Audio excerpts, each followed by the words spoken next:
Welcome to another episode of Founders Club. Today we're going to be talking to John Joseph. He's the former vice president of Prudential and a longtime Mike Ferry coach. He also spent many years as an agent in production, doing 120 to 150 deals per year as a solo agent.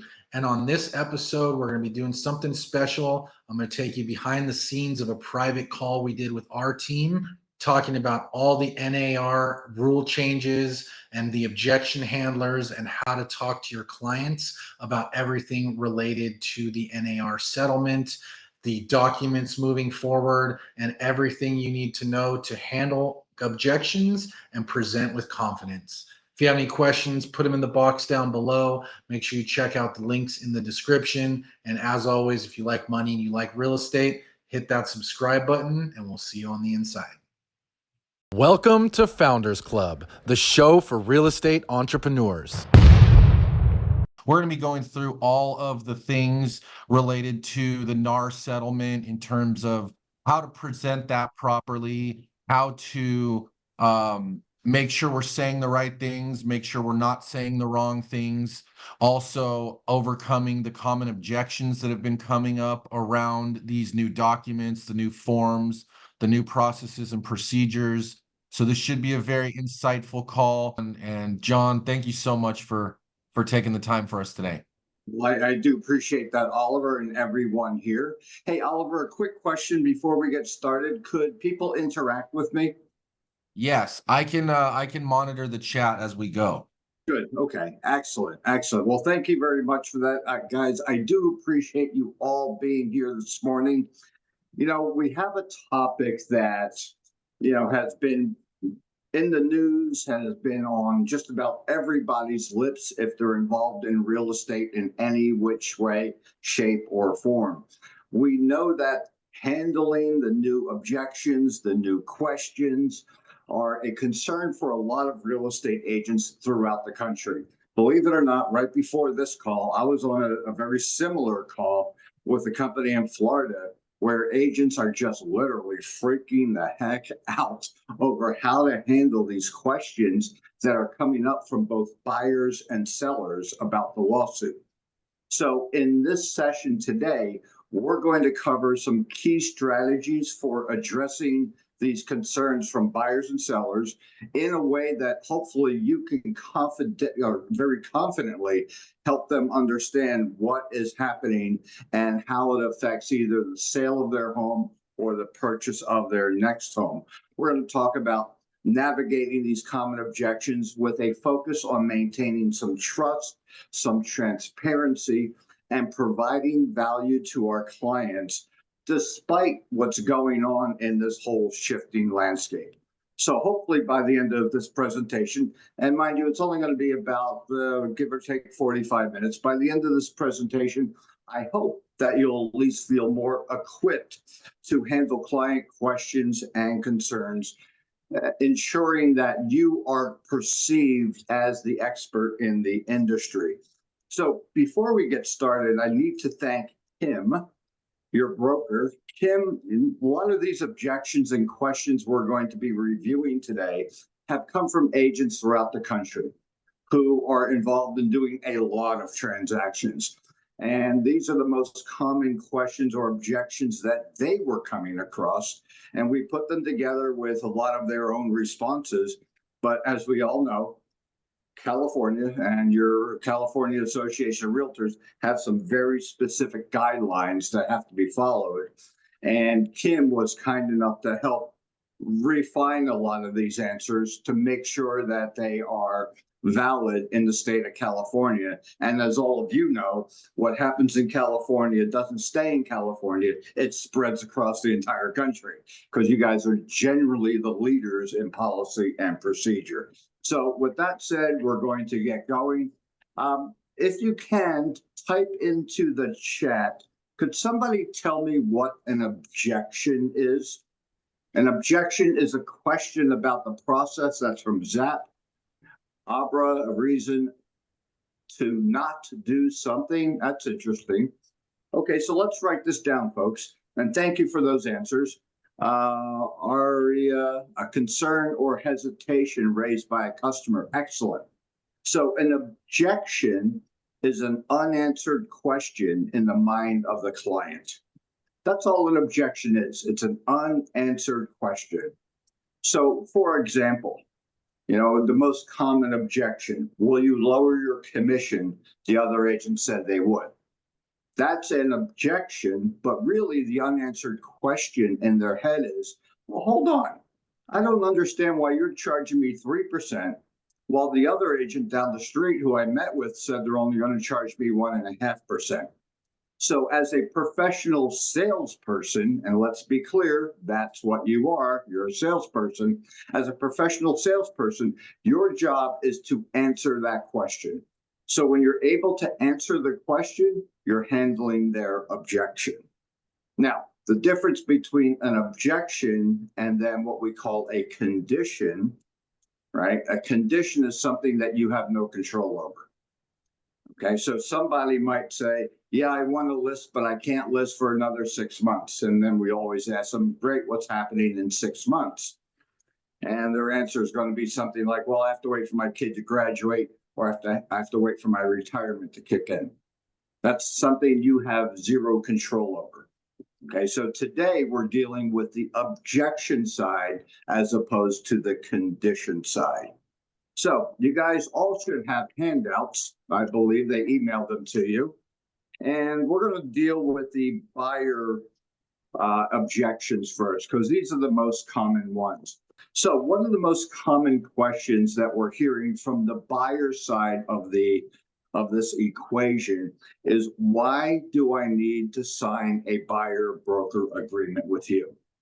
Now, in California, right, and in many states, in the past, getting a buyer broker agreement signed, right, was not required.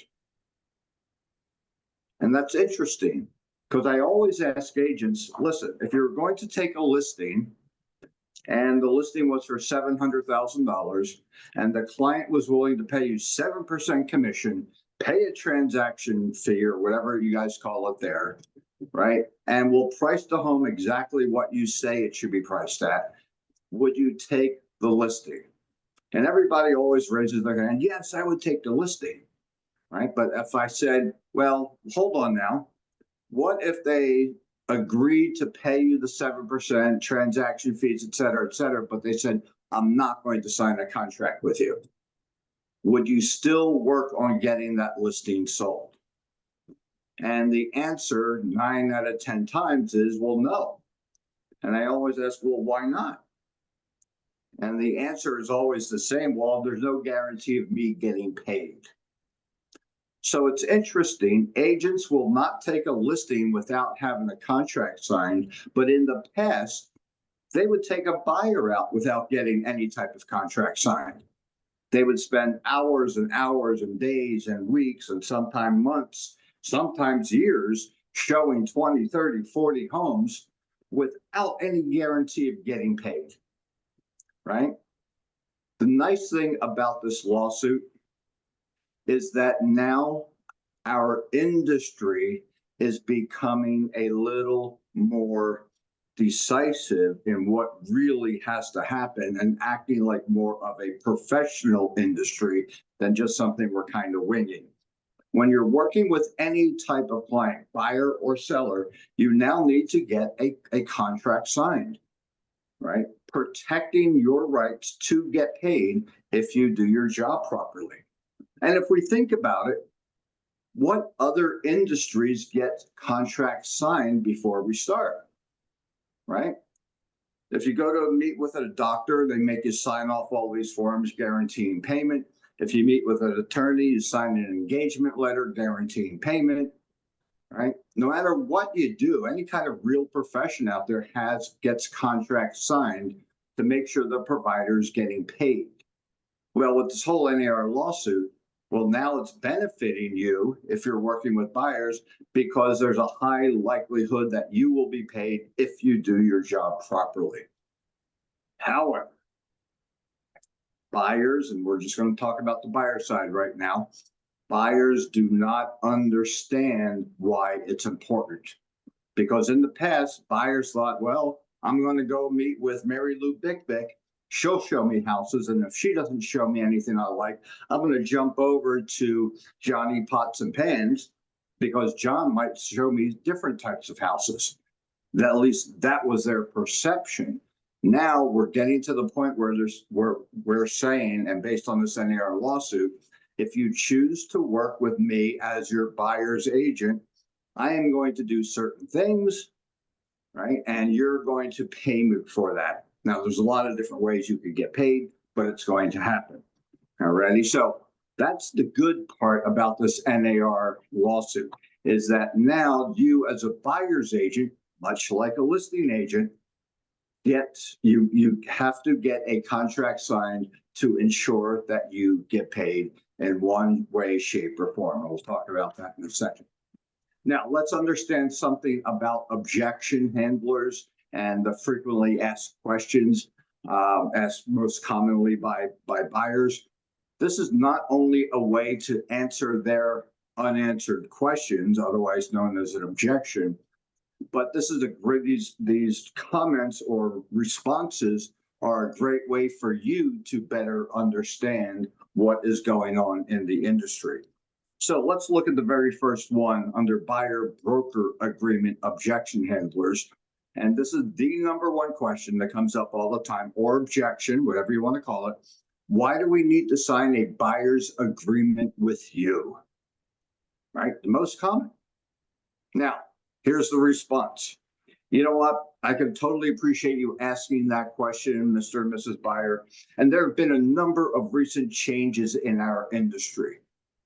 So watch, most people understand that there have been changes, and we're just clarifying that. Much like a seller signs a listing agreement with a listing agent to be exclusively represented by that agent, a buyer is also now required to sign an exclusive buyer broker agreement stating that we exclusively represent you in the purchase of a home. Now, this agreement outlines your rights as a buyer, the services that we offer, and the fees that we charge for those services. It's required that this agreement is understood and signed before we show any homes. Now, very simple, easy response. Here's something that's very interesting. I have a company that I work with in Connecticut, and one of the agents asked me, in the past, I didn't really need to ask them to sign an agreement. I really didn't need to outline what I was going to do for them. So what do I do now? Well, here's the cool thing about the NAR lawsuit. It is raising the bar, raising the standard for those people that work with buyers. You know, in the past, it was just, oh, you want to buy a home? Let's look at the MLS. We'll go look at a bunch of homes. And that was it. Well, now you're asking a buyer to pay you some form of money. Well, let's just assume it's 3% of a $500,000 home. So that's $15,000. You're asking somebody to pay $15,000 out of pocket, potentially, right? And they're going to ask, well, what the heck are you going to do? Why should I pay you $15,000?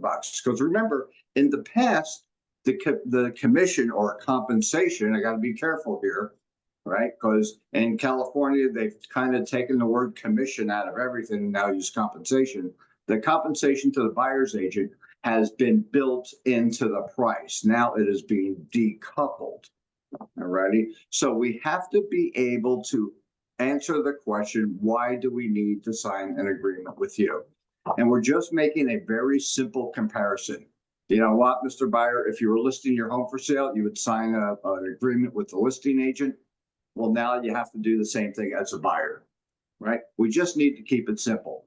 So my folks in Connecticut, right, they're saying, you know, this is a little different for us. We're not used to this, and that's fine.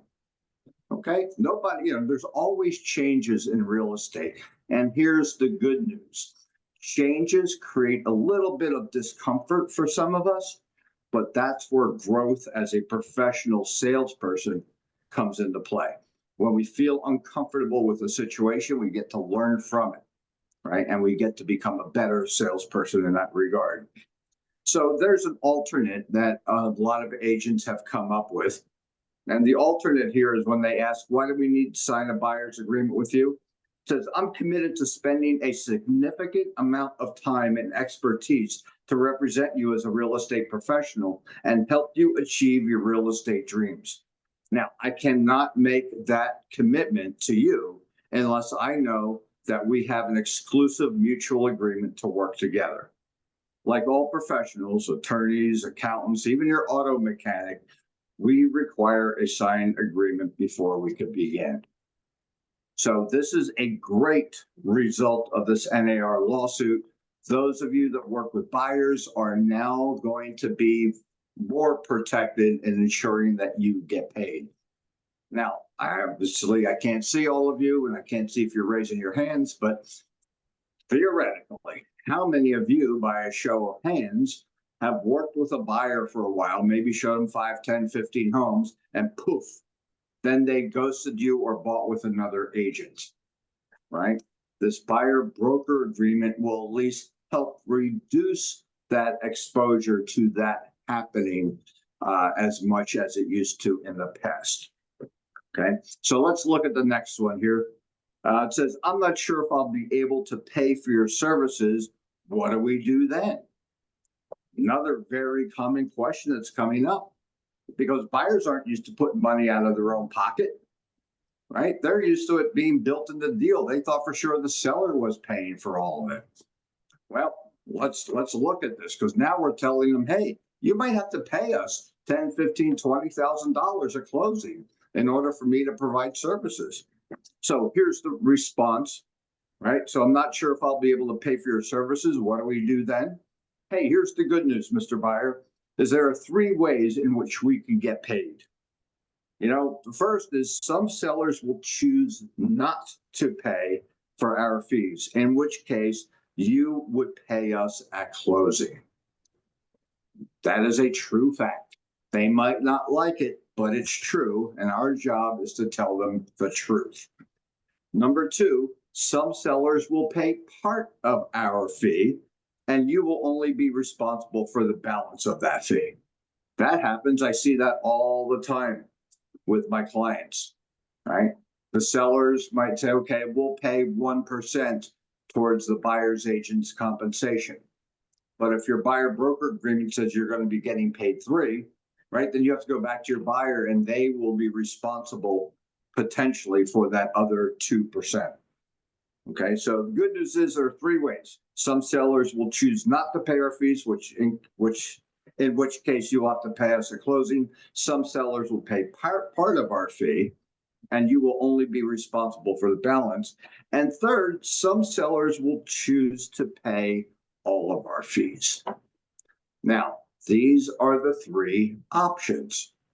And we're laid them out very simply and very directly so buyers understand the way this is going to work.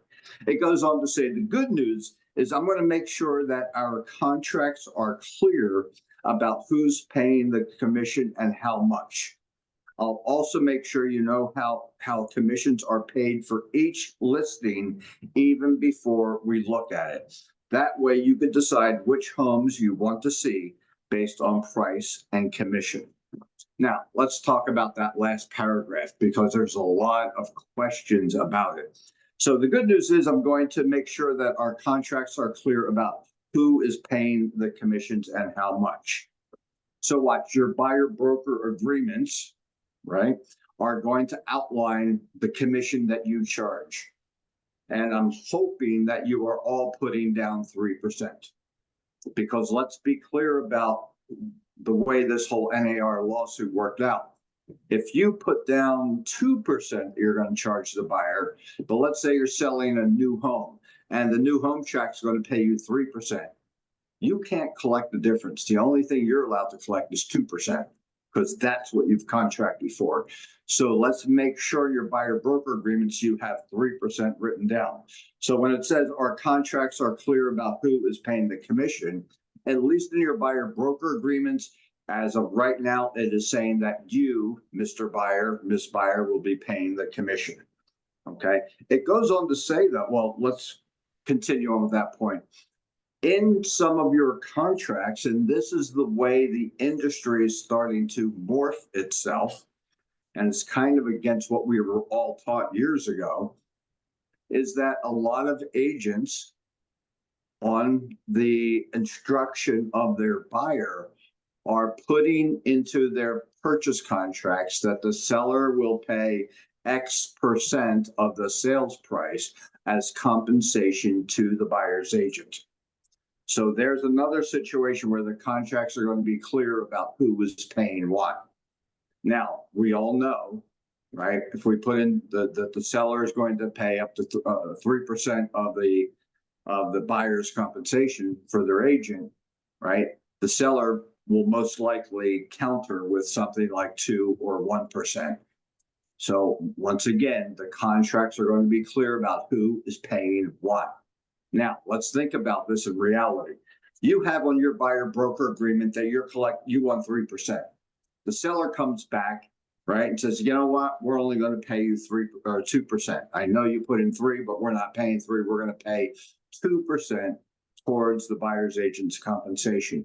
Now, you, as a real estate professional, right, you get to make a decision here, right? You get to decide whether you're going to hold your client, you're going to hold them responsible for that 1%, or do you waive it? Or, as I'm telling most of my clients, split the difference with them. They were expecting to pay 3. The seller's only going to contribute 2. There's 1 left over. It's up to you what you want to do. I'm telling most of my clients, hey, listen, Mr. Buyer, Miss Buyer, I know it says that you have to pay the difference, but here's what I'm going to do for you. I'm going to split the difference. Instead of you paying the other 1%, and let's assume a $500,000 sale, instead of you having to pay $5,000 at closing, all you have to do is pay me $2,500. So it's totally up to you as to how you want to handle that. So I would work with your broker, work with Kim, whatever works out for you guys. Once again, do it. But listen, always put down 3% on your buyer broker commission. I already have agents putting down 4%, right? Because they want to make sure they are getting paid, even because there are some new home builders right now throughout the country that are paying 4%. Right? They want to unload some of their properties because they're not very confident in the economy. It is what it is in certain parts of the country. So you figure out what works for you. This goes on to say, I'll also make sure you know how commissions are paid for each listing, even before we look at it. Now, that line came into play because of what the NAR said initially, where buyers' agents would need to contact the listing agents to see if compensation was being offered or not, right? Because if there's no compensation being offered and the buyer couldn't afford to pay it out of pocket, well, then the buyer might say, hey, I don't want to look at that house because I can't really afford it, okay? Here's the good news about all of these objection handlers or frequently asked questions. Modify them as you need to. This is not etched in stone, okay? But the whole concept is that you understand what's happening so you can answer the client's questions in a very transparent way. All right, let's look at the next one. Why should I pay you when I could go directly to the listing agent or another buyer's agent? Right? And like always, we just repeat and affirm. So, why should you pay me when you go directly to the other agent? I appreciate that. All realtors, including other buyer's agents and listing agents, are required to get an exclusive buyer broker agreement signed by their buyer, outlining how they will be compensated for each side of the transactions. Listing agents must get the agreement signed even before they show you their listing. Remember that the listing agent represents the seller and has a fiduciary responsibility to their seller and not to you. So there's no guarantee that working with a listing agent will save you any money. Now, as your agent, I have a 120-point plan to help you get the best home you could afford. I will represent you and look out for your best interest in the transaction.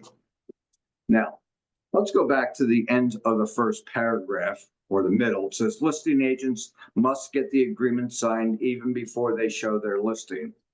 So when these were written, that part was kind of up in the air. But what we do know now is that listing agents can show their listing to a potential buyer without getting a buyer broker agreement signed, because the NAR looks at it as, well, that's the listing agent doing work on behalf of the seller. However, if the buyer wants to purchase that property through the listing agent still has to get a buyer broker agreement signed with how much they're going to charge the buyer.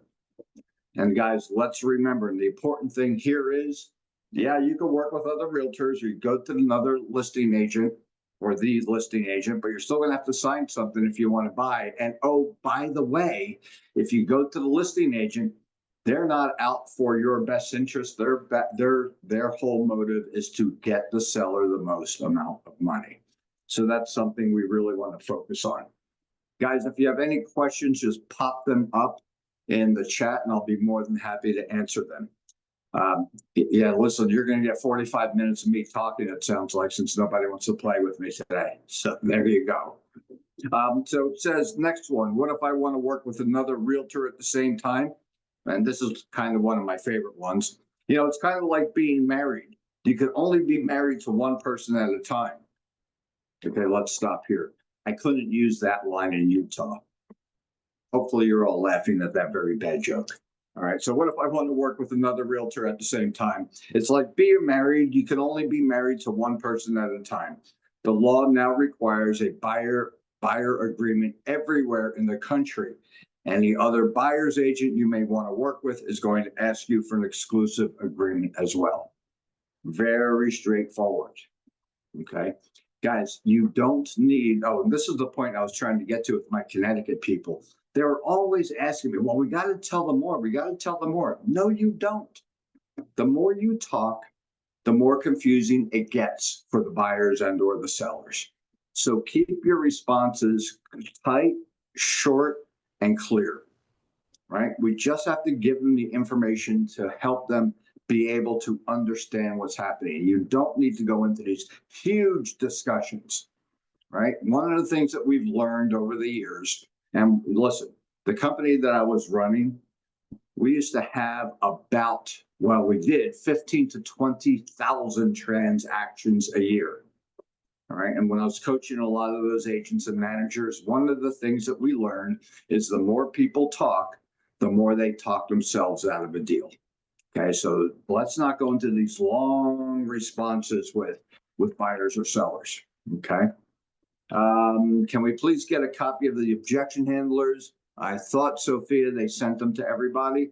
Oliver, can we make sure everybody gets a copy eventually? I was just going to say that we're going to send that out along with this video, so you'll get a copy of the video to reference back to, along with all of the objection handlers. I guess that's why nobody wanted to role play with me. They didn't have a copy. That's okay. It happens. No big deal. All right. The next most common question from buyers, and let's be clear, guys, the buyer side has the most questions as opposed to the seller side, which is pretty quick. Hey there, I just have a quick favor to ask. If you're getting value from Founders Club and you're watching on YouTube, just give us a like, hit that subscribe button. If you're listening on iTunes, leave us a 5-star review. These things are free to do and it really helps the channel, and it also helps us be able to bring better guests for you in the future. Now back to the episode. Okay. Let's see. The next one from buyers. I really don't feel comfortable signing an agreement like this. And I love this response. This came from one of my agents that does about 400 deals a year, right? And she has about 5 buyers agents that she has to coach. And here's the response. So you don't feel comfortable signing an agreement. I can appreciate that. I've discovered if someone is uncertain about signing this agreement, It usually means either I haven't answered their questions to their satisfaction, or there's something they haven't told me. Is there something that concerns you that I haven't covered today? And 9 out of 10 times you're going to get, well, no, right? You have to remember, prospects, clients are told by the internet, by their family members, by Uncle Joe to give objections, right? That's how they feel as though they're part of the process. Yeah, Okay. I really like what you said there, John, especially about tying it back to flushing out any questions that they do have, because most of the time, if they're not wanting to sign it, it's generally because, like you said, they still have unanswered questions. Exactly right, Oliver. Exactly right. And thank you for being another voice here. So I'm sure everybody just hear my voice all the time. All righty. All right. So let's jump over to the seller side. Okay. And listen, this NAR lawsuit is great for listing agents. It's probably one of the best things that happened to listing agents, at least in my opinion. And I'll tell you why. You no longer have to go in and say, my charge is 6%, 7%, 8%, whatever it is for you guys. Okay. I have some agents who are charging 5%, and I question that, but it is what it is. But here's the cool thing. When you go in to meet with a client now and they ask, what's your commission? You could just say 3%. You don't have to. The way this whole NAR lawsuit came about is they wanted to decouple the commissions. The listing agent charges for what they do to their client. The buyer's agent charges for what they do with the buyer's agent or with the buyer, right? So watch, when you go in for a listing presentation, now you could say, my listing commission is 3%, 4%, whatever it is for you, okay? So let's look at some of the objections, and there's only like 3 or 4 of them here for the seller side. And here's the number one that we hear all the time. I don't want to pay a buyer's agent commission. Let the buyer pay for their own agent. Okay. So here's the response. Miss Seller, I can understand your hesitation. However, it's worth considering the potential benefits of paying the buyer's agent's compensation. This would attract more potential buyers and increases the chances of a successful sale. Now, the sellers are always going to ask the same thing. And on every recording that I've heard from my clients, they always say, what the heck do you mean by that? Most common response. Well, and this is important, this line, listen closely, don't write it down, you'll get this. It goes on to say, we can't control what houses the buyer sees. We need to let the buyer determine what they want to see and buy based on what they can afford to pay for your home, plus closing costs and agent compensation. Does that make sense? Right? And they're going to say most of the time, well, yes, that makes sense. So let's just think about that line. You're working with a buyer and they're approved up to $500,000, right? But they see a house at $700,000 and they would love to have it, but they can't afford it. Why? Because they're not approved. They don't have that much money. Well, the same thing is happening in today's market with this whole new commission structure. If a buyer has to pay a commission to or a compensation to their buyer's agent, that increases their cost. So now between the cost of the home, the closing costs, and now they got to pay commission on top of that. In some cases, the buyer's going to say, well, you know what? I can't afford that house. All right. We've tried to ask them for it in our offer. They've refused. Guess what? The seller has just lost out on a potential buyer. Okay. So we have to be clear about that with sellers. So it goes on to say, in today's marketplace, buyers often ask for their agent's compensation to be included in their offer. So when we receive an offer, I'll prepare an estimated net sheet for you so you can see how much you will net from the sale. Does that make sense? Okay. So remember, our job is to answer their unanswered question. And their unanswered question is really, well, hell, why should I pay? Let the buyer's agent pay for their own agent. Okay, so we're giving them a breakdown of the way it works. Now, you could go on to say, and I love this next one, it's another way to handle this unanswered question. So when it says, I don't want to pay buyer's agent commission, let the buyer pay for their own agent. Here's one that a great agent came up with. It says, let me ask you a question, Miss Seller. When you go to buy your next home, and let's say they're moving to Arizona, when you go to buy your next home in Arizona and two similar homes are for sale, both for $700,000, and the first home includes a buyer's compensation in the deal, and the second home does not, and will require you to write an additional check for $21,000 at closing. Which one would you most likely buy? And look, most likely you're going to say, well, the first one. And we're going to ask them why. And the answer is easy, because I don't want to have to lay out an extra $21,000. Exactly. Don't you think that most buyers would think just like you? And they're always going to say yes, because what are they going to say? No, I'm the only one that thinks like this. They want to be right. So yeah, they're going to think like me. So just to make sure you're aware, it's pretty common for buyers to request that their agent's compensation be included in their offer. So when we receive an offer, I'll prepare an estimated net sheet for you so you can see how much you will net from the sale. Does that make sense? Okay, good. Oliver, you're shaking your head. You like that one? Yeah, no, I really love what you said there, because I think just putting the example back in their shoes, like you did there, of, if two similar offers came in and one was $20,000 more, which one would you take? And we all know what the answer to that question is. It's a great way to kind of make them really see the light without being argumentative or combative. You're really staying on their side as an advocate and just making it more of an example and letting them answer their own question. And Oliver, you bring up a great point. One of the rules of real estate that I always teach is that selling is not telling. Selling is asking questions.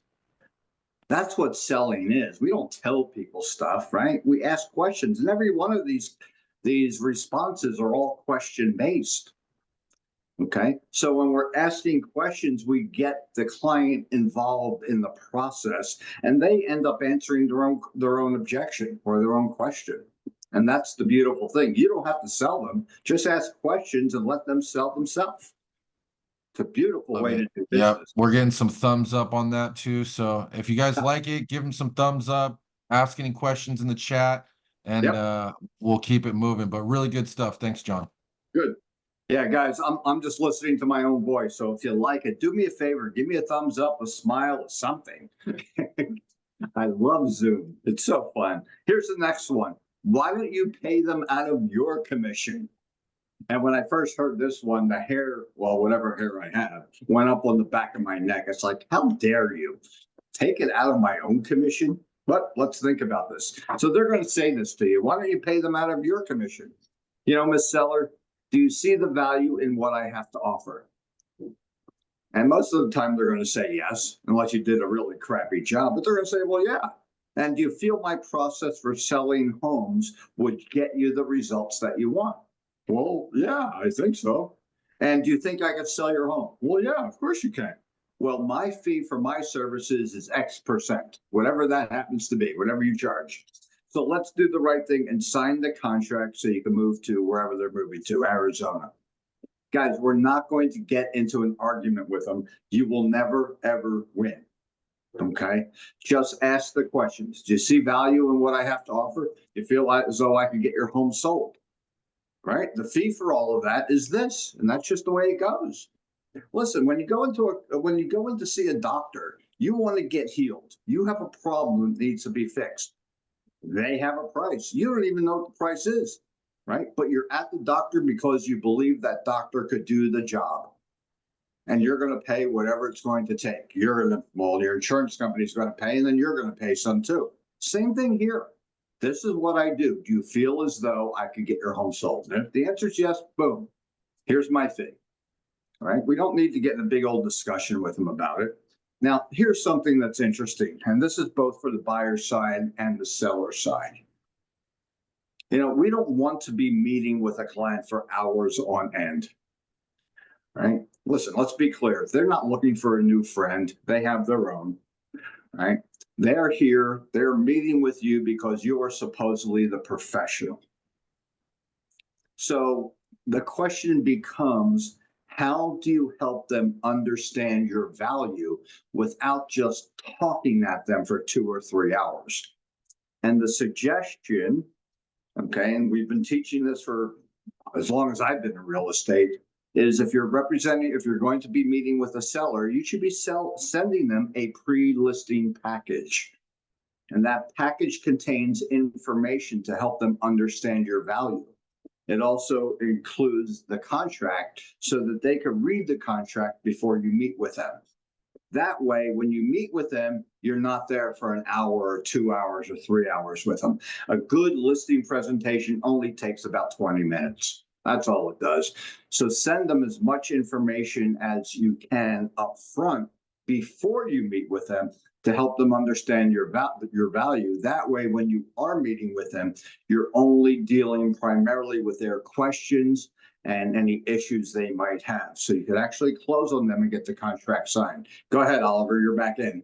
Yeah, I'm back in. I just wanted to kind of touch on that as well, because I do agree that sending out kind of a pre-listing package, or whether that's via email or mail or however you want to do it, is really important. But what do you recommend we put in there to kind of pre-frame a lot of this and lower the amount of objections we'll get at the listing appointment? Pardon the quick interruption, but if you're looking for a little extra help growing your real estate business, make sure you hit the link in the description below to book a one-on-one consulting session where I will personally help you take your real estate business to the next level.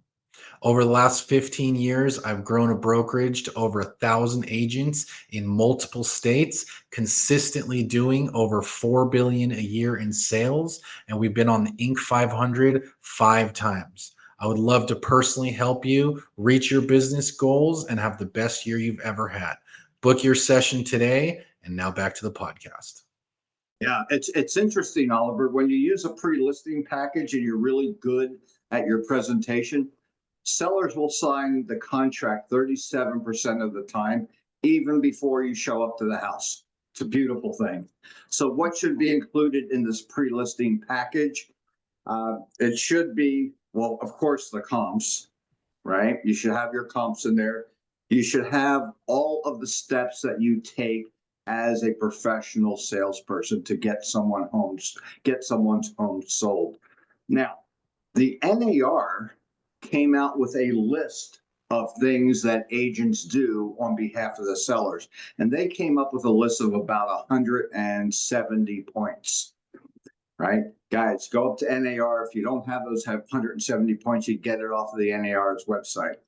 So the comps, everything you do to get a home sold, you should have some testimonials, right, or references, whatever you want to call them. And I highly, highly suggest on the testimonials and references that you put into your package, you also put the phone numbers. I will tell you this much, almost nobody will call the phone numbers. As a full-time agent for umpteenth years and literally doing, about 125 to 150 listing presentations a year, only one time did anybody ever call one of my references and ask about me. But by the fact that you put that in there just shows your level of confidence. Okay. It's a great tip. What you do, your marketing plan of action, references, and then you should have some information about your successes or your company's successes. So a few questions that you should have in there that are answered, like, what is your list price to sales price ratio? Right? So do you sell your homes for 95% of what you list them at, or only 70%? That shows your expertise in pricing. What percentage of your homes actually sell? What are your average days on market? These are just some of the questions that you should put in the package with the answers so that they can compare you to other agents. And just so we're clear, other agents aren't putting that information in their package, right? Yeah. I would actually put a listing of all the homes that you or your company has sold in the past 12 months. Make it look impressive. Now, Oliver, I'm going to do a cheap plug here if I can. Please. On my website, and I'll give you my website in a bit, I have created an editable pre-listing package for sellers. You could go in, it's for sale. It's a big package. It was not cheap to create, but it's only like 25 bucks, I think. But you could actually buy this package, customize it for yourself, make it a template. So every time you're meeting with a seller, all you have to do is input their name and some comps if you want. You can send it out to them. We actually Perfect. have for buyers, Oliver, what we call now a pre-purchase package, right? And in this pre-purchase package, it gives your process for helping them buy the home. So that's a great piece too. And there's 120 points, I believe, or 135 points of what you do as a buyer's agent. Okay. Love that. Yeah, couple thoughts to add to that too. Shout out to Zap in the chat. He found the 179 ways that we can help. So go ahead and take that link, check that out, and incorporate that into your listing presentation. We also have a listing presentation and a buyer's presentation inside of Suite Assist for you guys. It's really well designed. It incorporates a lot of this stuff. It's also fully editable. And then definitely check out John Joseph's stuff for the pre-listing package, pre-buyer package. Also, and I think this is Kim under Big Block Realty, but only include previous client phone numbers if the client agrees. I think we want to definitely mention that, get permission to do that. Like John said, most of the time they won't be getting a phone call, but if they do, they should be aware and be prepared. And then Zap also shared one tool all agents can use to publish testimonials from their clients. And he put a link in there as well. So appreciate that, Zap. Thank you.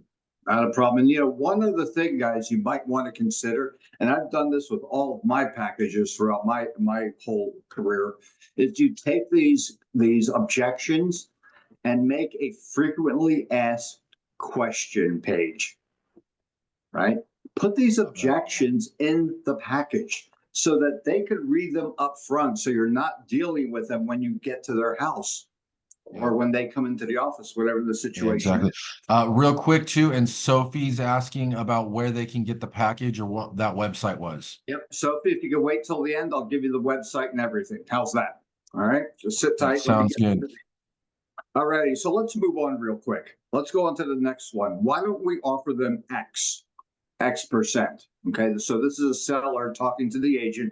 Why don't we offer the buyer's agent X percent? Now, look. They've already probably agreed to maybe pay 1% or whatever it is.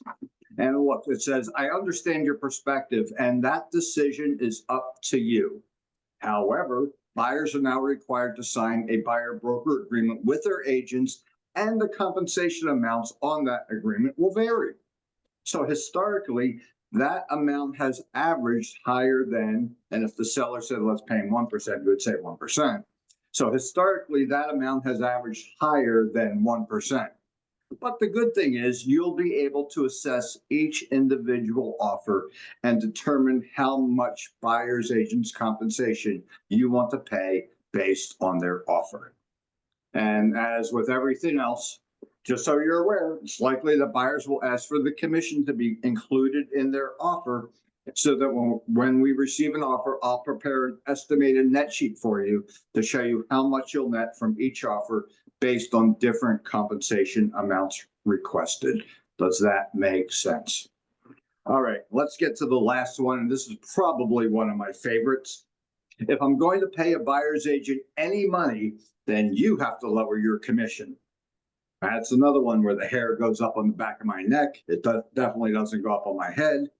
That was a joke. Okay. So if I'm going to pay a buyer's agent any money, then you have to lower your commission. Ms. Seller, I can appreciate that. And obviously, you realize many of the unskilled agents who discount their compensation are quickly leaving the business. In fact, over 10% of those agents just left just last month. If you'd like, I could refer you to one of those types of agents, or you can work with a professional like me and get the most money possible. What would you like to do? Now, let's be clear. Since this lawsuit, and since agents are now realizing if they're representing buyers, they have to give great presentations and ask for compensation. However, a lot of agents have determined, I'm not real comfortable with doing that. I'm not interested in learning new skills. I'm out of here. And I could say this much, right? Here in Nevada, now we are just in October, as of June, I think it was July, we have lost now over 6,000 agents from our MLS. It's not because the market's bad. We're still doing gangbusters insofar as deals. It's just the fact that agents now have to learn a different skill in many cases. They don't want to, so they've left. All right, so we're just stating that here. It goes on to say from the seller, I've met with other agents who said they would discount their commission. Here's my favorite one, guys. Is my compensation, Mr. Seller, the only thing stopping you from hiring me right now? And they're going to say, yes. You know, if you lower it to 2%, I'll fine right now. Right? Well, I have a simple question for you. If one of those other agents offered to take your listing for no charge, and I offered to take your listing for no charge, then which agent would you pick? Watch, if you're in front of them, they're going to say, well, I think you're the best one. You see, you want to pick the other agent even if they were free. Right? Mr. Seller, you want the strongest agent, not the weakest one, right? Well, yeah. Well, Mr. Seller, you found what you were looking for. Please sign the contract so I can go to work for you. I love that one, right? When they said the other agent's going to discount their commission, you just do the comparison. Listen, if that other agent would represent you for free and I was going to represent you for free, who would you pick? And they're always going to say you because you gave a great presentation. And then you say, well, hold on. Even if they were free, you wouldn't take that discount agent. So why would you hire them? Beautiful, beautiful response. Oliver's back on screen. Go ahead, Oliver. Yeah, no, I think that's really good. I think the thing that I'm picking up the pattern here is you're really kind of guiding them down the path to answering their own questions. And you're doing that by asking them strategic questions. And I just think that's a really good way to lead them down the path to, answering their own questions and in a professional, you're on their side kind of advisor type, professional tone. Yeah, we're not here to argue with them. We're not here to fight with them. We're not here to make them wrong. Everything here is nothing more than asking questions to help them answer their own question, as you just said, Oliver. It's exactly what we're trying to do. Can I ask one question while you're doing that? Yeah. This one is in the chat. What advice do you have for newer agents to overcome objections when they don't have a ton of experience or testimonials / references yet? Good.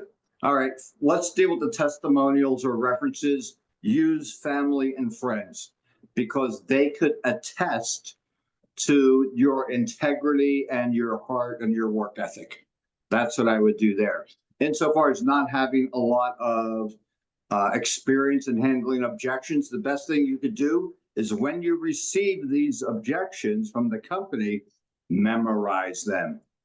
Here's the best way to memorize them. Write them down. I would take one objection and every night write it 5 times. And I would do that for an entire week because that will help get it into your head. Okay? Yeah. I think just to add to that, I think that that's really important because then it comes off natural when you say it. And I think that's what's really important is you don't want to sound like you're rattling off a script or that you're sounding very robotic. So if you can just internalize those few objection handlers, then you'll sound natural. It'll come off easy. And I think that's a great tip you gave there in terms of just writing it down, internalizing it, practicing it, and then it'll just come out when those objections come up. Yeah, and understand, some of you, I guarantee, are saying right now, well, that doesn't sound like me. I wouldn't say that. I'm going to ask you to just memorize them the way they're written. And as you internalize them and they become more comfortable for you, you'll start changing them around a bit to meet more of your style. But first, you just got to learn what the heck it is. Then you can change it. Here's one thing though, don't try to change it first. Memorize it first, then you could change it. It will naturally change as you internalize it. Yeah, that's Good. great advice. Questions there? Yeah, any other questions for John before we wrap up, guys? Go ahead and put them in the chat now. John, why don't you give us that website if you could just read it out for the people that are just listening? The website is www.i, the letter I, like iPhone, isuccesstraining.com. And if you want to contact me directly, there's my email. It's john@isuccesstraining.com. Really creative there, right? It's really hard. So I'm going to give one plug, if you don't mind. Yeah, Okay. please. Guys, let me see. Here is a book that I wrote while I was recovering from my tongue surgery called 365 Days of Real Estate Wisdom. Now, this isn't a book that you read front to back. It's a book that you look at once a day and read the entry for that day. Hopefully, it will keep you inspired to continue moving forward in your business. I don't care if you've been in the business for one day or 10 years or 20 years. We are always learning something new. So I'm just going to read an excerpt from today. And here's the quote. OMG, the year is almost over. Are you on track with your production goals this year? Do you realize that there are only about 60 workdays left in the year to get a transaction in escrow and closed? If the average closing in a normal market takes about 60 days or so to close, that means any new deals must be in escrow by the end of October to close by year end. So the questions become, how many additional closings do you need to put in escrow before October 31st to achieve your goal? How many listing or buyer leads do you have? Can you call them this week and book an appointment with them? Third question, what actions must you take to get more qualified listing or buyer leads? Do you have to increase your skills, your lead generation efforts, presentations, or what? September and October are for getting transactions into escrow. Many transactions started in November and December set you up for a powerful first quarter next year, right? Yeah. I love that. I love how that just refocuses you every day. Kind of, I like how it's question based also, just asking, where do you need to get the business? What do you need to do? What skills do you need to work on? What do you need to develop? And I think that's really great.